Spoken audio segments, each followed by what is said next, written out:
अमित कुमार साहब के बहुत सारे रूप हैं।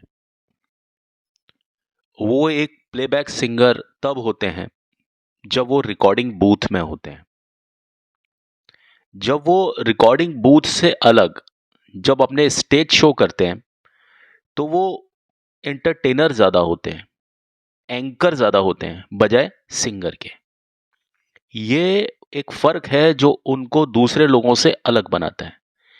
कई बार कुछ लोग बोलते हैं कि ये सीरियसली नहीं गाते स्टेज पर मैं आपको उन गानों के बारे में भी बता सकता हूँ जो उन्होंने एक ही तरह के गानों को अलग-अलग अंदाज में गाया, अलग-अलग स्टेज शोज़ में गाया। और आप यकीन मानिए कि वो उस एनवायरनमेंट को एन्जॉय करते हैं, जिस किसी माहौल में वो होते हैं, वो उस माहौल के अनुरूप ढल करके वो उस तरह से काम करते हैं। और यही अदायगी किशोर कुमार साहब में भी थी। और ये सच्चे अर्थों में किशोर दा का बेटा ही कर सकता है। ये कोई वो व्यक्ति नहीं कर सकता जिसने सिर्फ किशोर दा की आवाज़ को नकल करके, उनकी आवाज़ को क्लोन करके अपने करियर को कुछ सिंगर्स बढ़ा करके ले गए आगे। लेकिन अमित कुमार ने कभी भी ऐसा काम नहीं किया कि उन्होंने अपने पिताजी को उस तरह से आवाज़ में कॉपी किया है।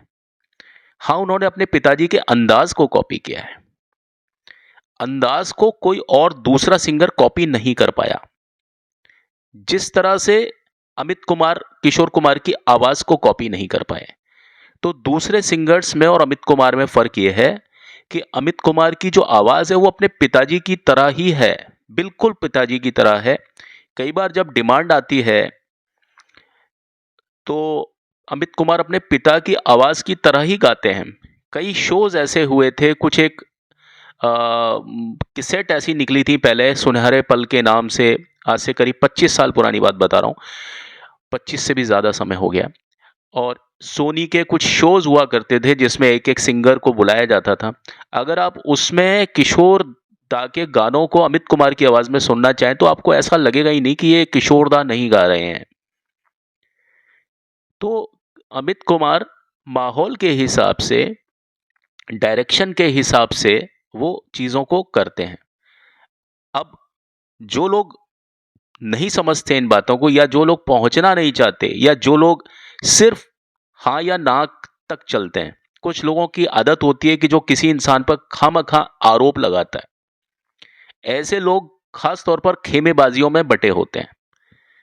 अमित कुमार का जिक्र आते ही कुछ लोग एक अलग ही राय बना लेते हैं, जबकि अमित कुमार को जिसने स्टडी किया है वो इस बात को समझता है। और अगर आप भी अमित कुमार को स्टडी करना चाहते हैं तो मेरे नहीं, अपने खुद के हिसाब से एक बार यूट्यूब में जाकर के सर्च कीजिए कि वो जब स्टेज प्रोग्राम करते हैं और एक ही गाने को मान लो उन्होंने कई जगह पर गाया है, तो वो अलग अलग अंदाज में गाते हैं।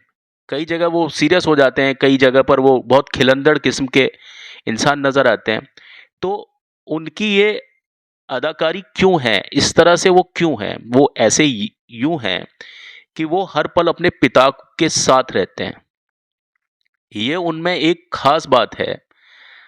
जब उनके पिताजी की डेथ हुई 13 अक्टूबर 1987, उसके बाद से उनका गायकी में मन नहीं लगा। कुछ समय के बाद में, करीब 2 महीने के बाद में, उन्होंने फिल्म रामा और रामा आर डी बर्मन के साथ में उन्होंने गाना का शुरू किया।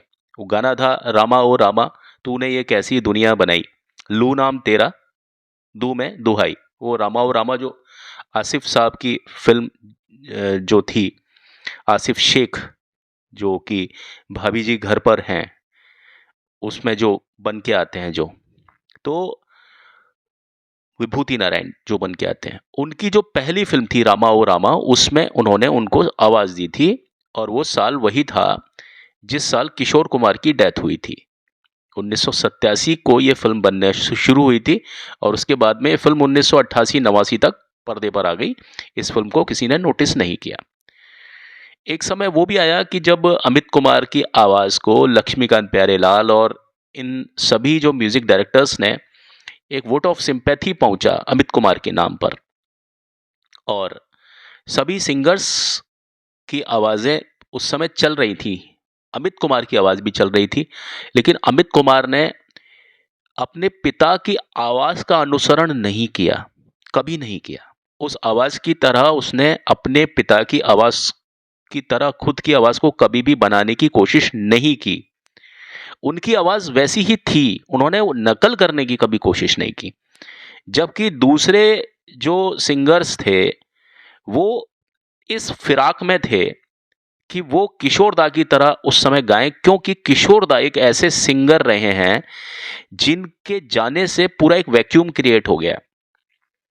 फ़िल्म इंडस्ट्री में प्लेबैक सिंगिंग के तौर पर सिर्फ़ 2 आवाज़ें चली हैं, मोहम्मद रफ़ी साहब और किशोर दा।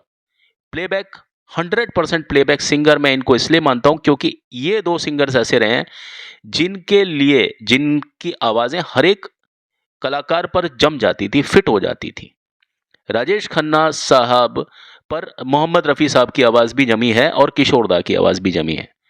ऐसे बहुत सारे कलाकार हैं जिस पर किशोर दा और मोहम्मद रफ़ी साहब की आवाज़ जम सकती है, कोई दिक्कत नहीं है। तो जब किशोर दा का इंतकाल हुआ तो उस समय एक वैक्यूम क्रिएट हो गया कि अब इस आवाज़ को किसकी आवाज़ से इसकी भरपाई करें। उस समय चाहते अगर अमित कुमार तो इस अवसर का पूरा लाभ उठा सकते थे, क्योंकि सारे जितने भी म्यूजिक डायरेक्टर्स थे ना, वो एक तरीके से हैंडीकैप्ड हो गए थे, जिसको अपंग बोलते हैं ना, अपाहिज, वो हो गए थे। आपको मालूम होगा कि उसके बाद में कुमार शानू जो थे वो आशिकी से एकदम चढ़ गए थे।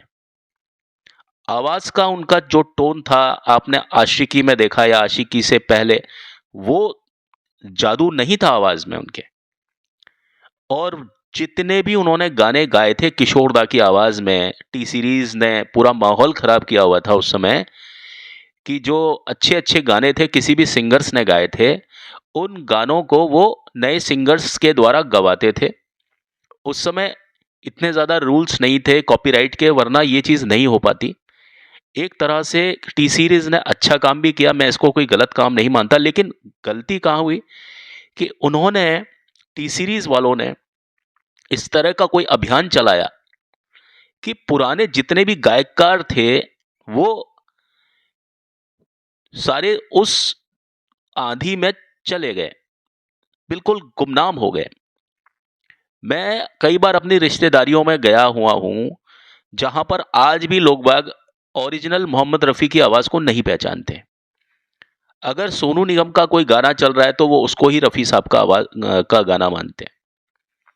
सज्जाद अली उस समय एक नए गायक थे, काफ़ी एस्टेब्लिश थे, और उन्होंने हमेशा यही इसी तरह से गाने गाए, वो कभी भी प्लेबैक में उस तरह से नहीं आए फ़िल्मों में। वो किशोर दा की आवाज़ में गाते थे। ये आपके जो सोनू निगम, ये मोहम्मद रफ़ी साहब की आवाज़ में गाते थे।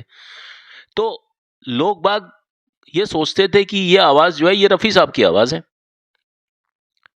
क्योंकि आवाज़ एकदम क्लियर होती थी। आवाज़ में इंस्ट्रूमेंटेशन बहुत अच्छा डालता था टी सीरीज़। और उसके बाद में विंग्स म्यूज़िक ने भी ये काम पूरी तरह से जवाब नहीं दिया विंग्स का, कि उसने स्टीरियोफोनिक पर सारी चीज़ें लेकर के आ गए। ये क्रेज़ ऐसा था कि जो आजकल वाली जो जनरेशन है, मैं आजकल वाली जनरेशन में पिछले 25-30 साल पहले जो लोग पैदा हुए थे ना, मैं उनको भी इसमें शुमार करता हूँ कि आज भी उनको ये मालूम नहीं है, कोई गाना चल रहा हो, कि वो गाना वास्तव में सोनू निगम ने गाया है, सज्जाद अली ने गाया है, या किशोर दा ने गाया है, या मोहम्मद रफ़ी ने गाया है। वो अगर कोई आवाज़ इंद्रजीत की आवाज़ है, तो हो सकता है वो उसको सोचे कि वो हेमंत कुमार की आवाज़ है। अगर कोई आवाज़ बाबला मेहता की आवाज़ है, तो वो समझे कि ये मुकेश की आवाज़ है। इतना ज़्यादा दिक्कत कर दी थी इस ट्रेंड ने, जो टी सीरीज़ ने जो अपने हाथ में लिया था ना, कि ना जाने टी सीरीज़ का क्या दुश्मनी थी। आप देखिए, एचएमवी के साथ में उनका एक पंगेबाजी थी, और यहाँ पर मैं टी सीरीज़ की जो सिद्धांत है उससे पूरी तरह से मतलब वास्ता रखता हूँ। टी सीरीज़ ने जो मोनोपोली थी एचएमवी की, है ना, उसकी पूरी की पूरी मोनोपोली को ख़त्म कर दिया।